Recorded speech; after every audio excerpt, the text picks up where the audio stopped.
Assalamualaikum warahmatullahi wabarakatuh. Salam sehat, salam sejahtera buat kita semua, khususnya yang ada di grup Herbal Bio Community. Ya, pada kesempatan video kali ini kita akan coba bahas masalah paru. Ya. Ada dua yang terjadi kalau ada masalah di paru. Yang pertama, itu saraf parunya lemah. Ya. Yang kedua, dia parunya luka. Kalau saraf parunya lemah, ya disebut dengan asma. Ya, kalau parunya luka, ada yang disebut plek paru, ada juga TBC. Ya, kalau TBC itu dia udah luka parunya dan di sana sudah ada virus. Jadi artinya dua masalah, satu saraf paru lemah, satu luka.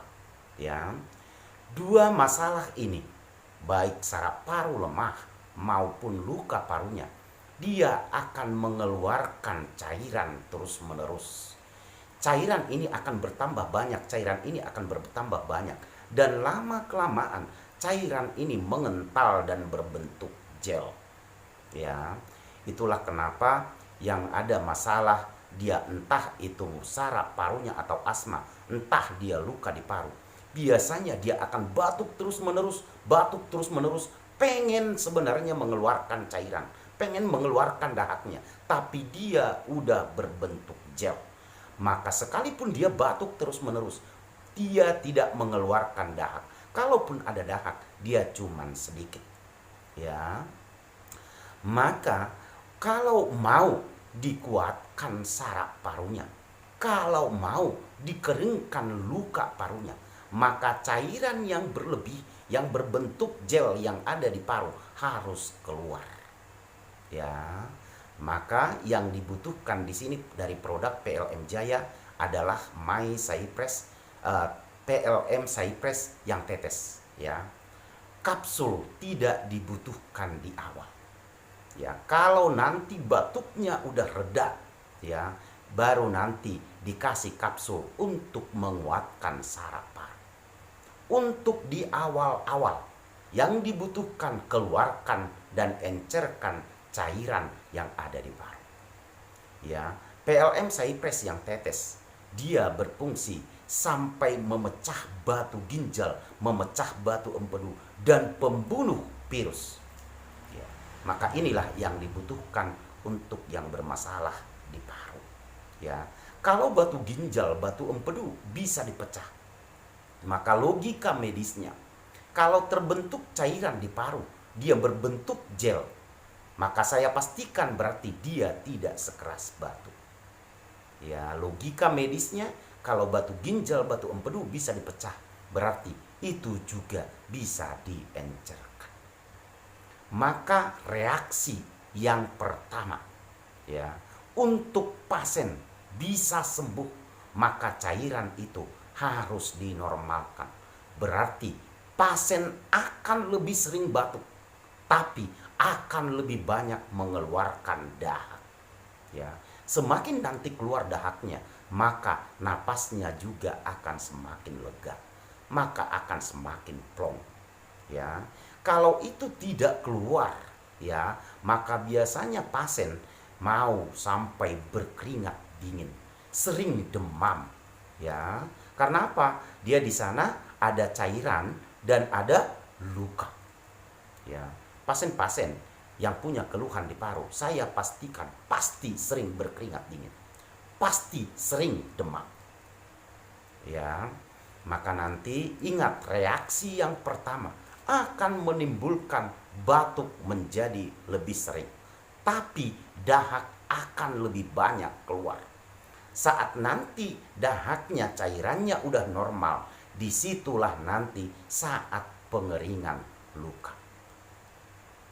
Tapi saya ingatkan yang khusus luka paru. Ya, saya ingatkan yang khusus luka paru. Kalau lukanya udah sangat parah, dia akan berbentuk nanah. Ya, kalau lukanya udah sangat parah, dia di sana berbentuk nanah. Ya, pada saat nanti masuk obat kita, nanah ini akan dipencet sampai habis, ya. Dia akan dipencet, dia keluar. Maka pada saat itu dikeluarkan nanahnya, ya, dari lukanya.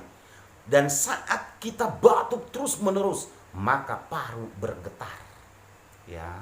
Maka di situ nanti bersamaan dengan keluar nanti nanahnya bisa ada darah, ya. Logikanya, kalau di sini ada luka, di sini ada nanah, atau saya anggap di sini ada bisul, ya. Nah, ada obat, kita kasih obat, ya. Lama-kelamaan dia pecah. Pada saat pecah, ditekan. Selain keluar nanahnya, maka darah juga akan ikut keluar. Ya. Nah, itu bagi yang udah sangat parah parunya, luka di paru. Maka tanpa obat kita juga banyak yang punya penyakit paru. Kalau dia batuk, mengeluarkan darah. Karena apa? Pada saat dia batuk itu bergetar. Namanya dia udah ada luka, ada nanah. Saat pecah nanahnya, saat pecah lukanya mengeluarkan nanahnya, maka akan terbawa juga darah. Ya, cirinya nanti bahwa itu darah dari lukanya, bahwa dia tidak terus-terusan mengeluarkan darah sekalipun batuk. Hanya pada saat dia pecah, nanti ya lukanya yang bernanah itu pecah, keluar dia nanahnya, terbawa sedikit dia darah, ya. Nanti dia akan hilang. Setelah beberapa hari kemudian bisa muncul lagi, karena lukanya belum tentu satu. Tapi itu biasanya kalau luka parunya sudah sangat parah, ya. Tidak apa-apa. Bisul juga, bisul kalau tidak keluar nanahnya, dia tidak akan pernah sembuh. Itu logikanya, ya. Jadi mana tahu nanti kalau bagi yang udah parunya parah, pada saat batuk ada keluar darah, ya itu dia. Tanpa obat ini juga, kalau udah sangat parah, banyak orang yang punya luka di paru, itu kalau batuk itu keluar darah. Ya, itu logikanya dari yang tadi, yang ada luka, yang udah bernanah lukanya. Ya. Maka kalau mau konsumsi produk kita dari PLN Jaya, ya, maka saya minta semua obat diberhentikan. Obat apapun itu, kalau mau konsumsi dari PLN Jaya, biar kita nanti lihat reaksinya dengan baik. Yang kedua, jangan minum air es, ya. Air dingin dari kulkas, makanan dingin dari kulkas diberhentikan semua. Yang ketiga, jangan dulu dikonsumsi yang namanya makanan-makanan yang bahannya digoreng, ya, terutama jajanan-jajanan gorengan. Ya, kurangi semua yang berminyak-minyak. Kalau bisa berhenti, ya, yang berminyak-minyak, ya. Yang berikutnya, yang mengandung santan diberhentikan. Yang mengandung santan. Berikutnya, sayur-sayuran mentah yang dijadikan lalapan saat makan diberhentikan, karena getahnya itu nanti akan memacu semakin lebih gatal, ya. Berikutnya, usahakan tubuh itu tetap hangat, terutama di malam hari. Semakin dingin tubuh kita, maka yang punya keluhan di paru, semakin kondisinya lebih dingin, maka dia batuknya akan semakin hebat, ya. Maka dijaga betul pantangan-pantangan ini, ya.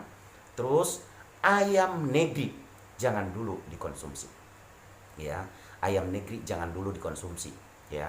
Apalagi kalau udah sempat kena dia TBC, ya, luka itu udah ada di sana virus, ya. Jadi saya mohon ayam negeri juga untuk sementara diberhentikan, ya. Diingat semua pantangan-pantangannya. Maka setiap minum usahakan air hangat, setiap minum usahakan air hangat. Maka produk PLM Jaya, PLM Cypress Tetes, inilah yang pertama yang paling dibutuhkan, ya. Ini yang pertama yang paling dibutuhkan. Cukup dengan dosis rendah, 3 tetes pagi, 3 tetes malam, ya. Airnya jangan lebih dari setengah gelas kopi ya, kurang dari setengah gelas itu menjadi lebih baik. Aduklah dia dengan sendok plastik, jangan sendok stainless ya. Pagi-pagi untuk hasil yang terbaik, konsumsilah, minumlah 2 jam sebelum makan atau 2 jam sesudah makan. Ya, pilih yang terbaik. Malam hari juga sama, 2 jam sebelum makan atau 2 jam sesudah makan. Cukup 3 tetes pagi, 3 tetes malam di awal. Ya, dosis yang terbaik nanti ya 5 tetes pagi, 5 tetes malam. Kapsulnya 2 kapsul sekali sehari. Tapi kapsul boleh masuk pada saat udah enak semua, tidak lagi ada batuk, baru dikuatkan saraf parunya. Ya, maka untuk di awal-awal hanya yang tetes yang boleh dikonsumsi. Ya, mudah-mudahan ini membantu bagi pasien-pasien yang punya keluhan di paru dan membantu buat sahabat-sahabat saya semua yang ada di grup Herbal Bio Community. Oke, nanti kita lanjut di lain kesempatan dengan video yang berbeda dan jenis penyakit yang berbeda. Oke, assalamualaikum warahmatullahi wabarakatuh.